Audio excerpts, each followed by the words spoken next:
Rhizopus grow, what we'd first see is a little Rhizopus spore will land on the bread. Okay, spores are an important way that fungi spread, and the little spore will germinate, just like a little plant seed. And what we would observe is hyphae that grow into the food source, grow into the bread. And these hyphae that are growing into the food source, these are called vegetative hyphae. Vegetative hyphae. And their job is to secrete hydrolytic enzymes, digestive enzymes.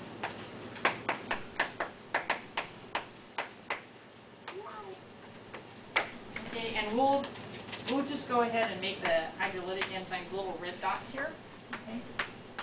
So the vegetative hyphae, their job is to make and secrete hydrolytic enzymes, digestive enzymes. And these enzymes start breaking down the nutrients in the environment into smaller subunits. And then the vegetative hyphae, their second job is to absorb those smaller subunits across the cytoplasmic membrane. Okay, so those hydrolytic enzymes, they break down food or nutrients in the environment. They break down nutrients in the environment. And then the vegetative hyphae absorb the smaller nutrient subunits. And this term, absorb, is important. Okay? The fact that the fungi start digestion in the extracellular environment and then absorb the smaller nutrient subunits. This type of nutrition is described as absorptive nutrition, and it's a characteristic of all fungi. It's a characteristic of all fungi, absorptive nutrition. Now, in contrast, organisms like animals that have to bring our nutrients, our food, into our bodies before we start digesting it, that's called ingestive nutrition. We eat, right? Okay. The fungi start digesting their food outside of the cells, and then they absorb the smaller nutrients across the cytoplasmic membrane. So again, this is kind of the characteristics of fungi, this absorptive type of nutrition. Okay, so the vegetative hyphae then grow into the food source. They secrete hydrolytic digestive enzymes. They start extracellular digestion, and then they absorb the partially digested food across the cytoplasmic membrane. When the fungus has absorbed enough nutrients and they've grown sufficiently, they're ready to reproduce. Now, if we think about this, you guys, and yesterday the lab didn't think this was funny. I thought it was hilarious, but I guess I have a twisted sense of humor. Okay, if you imagined you were a fungus, okay, and you're getting ready to reproduce, and imagine that food's limiting, right? Food's pretty limiting in your environment. Okay, so you're ready to reproduce. You're going to have offspring. Would you want your offspring competing for your own food? No.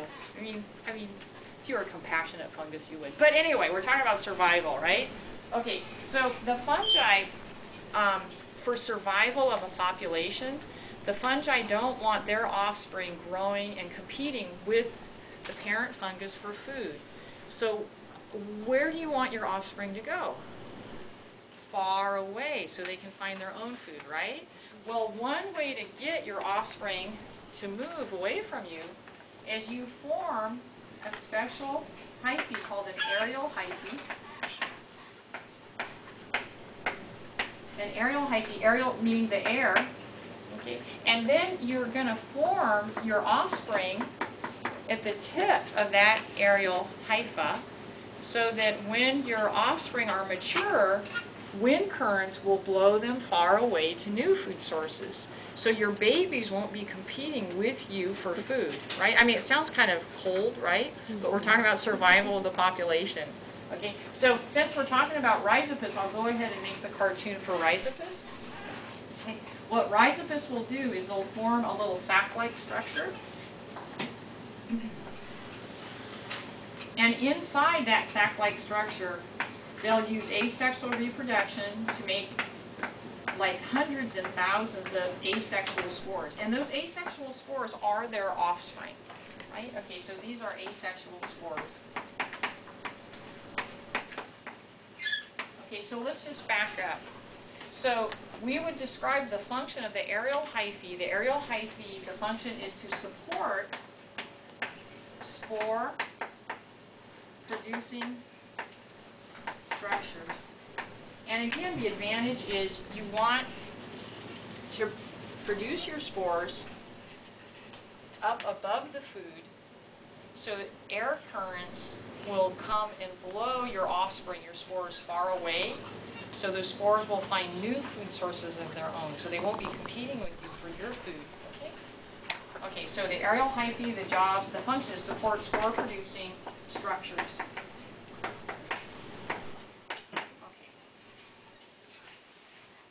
So we have the vegetative hyphy their job is to really acquire nutrients, right? And the aerial hyphy, its job is to produce this supporting structure, and at the tip, the spore-producing structures will be formed. So we could say the aerial hyphy is going to be involved in reproduction. Good. Okay, you guys all right so far with that? Okay. Okie dokie. Let's see here. All right, so we want to recognize we're going to see that there can be two types of spores. There are asexual spores made through asexual reproduction. And asexual reproduction is when there's only one parent. The parent copies its genetic information and then splits into or more parts. So again, in asexual reproduction, a single parent, the offspring, in theory, are genetic clones of the parent. Okay. In sexual reproduction, this is a kind of a reproduction that animals, including humans, carry out. We have two genetically different parents that combine genetic information, which results in a genetically unique offspring, brand new combinations of genes. Okay? Now, just very quickly with reproduction, fungi can carry out both asexual and sexual reproduction. The structures look different, and this is what makes our job when we're first learning fungi so hard.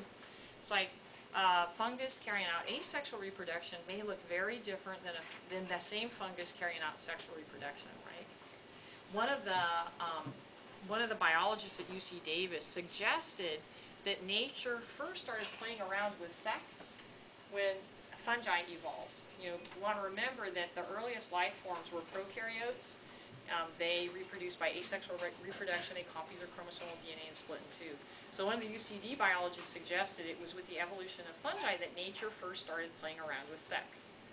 Okay, and so we might want to ask, well, what's the advantages of sexual reproduction? And it turns out, if you are living in a world where your environment is constantly changing, sexual reproduction is a huge advantage for your offspring, for your population, because with sexual reproduction, your offspring might have just the right combinations of genes to survive in this ever-changing environment.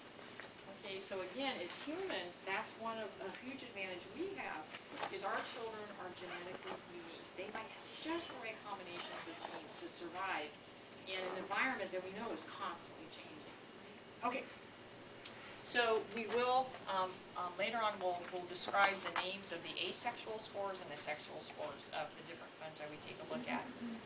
And finally, with regard to structure, we do want to recognize that with the yeast, we just have single little yeast cells. Okay. All right, let's keep going there. So now we're going to get into the reproduction part, you guys, which is number 3. And as we said, with reproduction, we have both asexual and sexual reproduction. What we'll do, let's follow up with Rhizopus. Okay, since we already have our Rhizopus cartoon up here. As we said, this cartoon of Rhizopus, this is asexual reproduction. And what we want to do now is we just want to fill in the names of some of the structures. Okay. So you'll recall we said with Rhizopus in asexual reproduction, they're going to form this sac-like structure at the tip of the aerial hyphy. And within the sac-like structure, the asexual spores are going to be made. All we need to do now is give a special name to the sac-like structure. And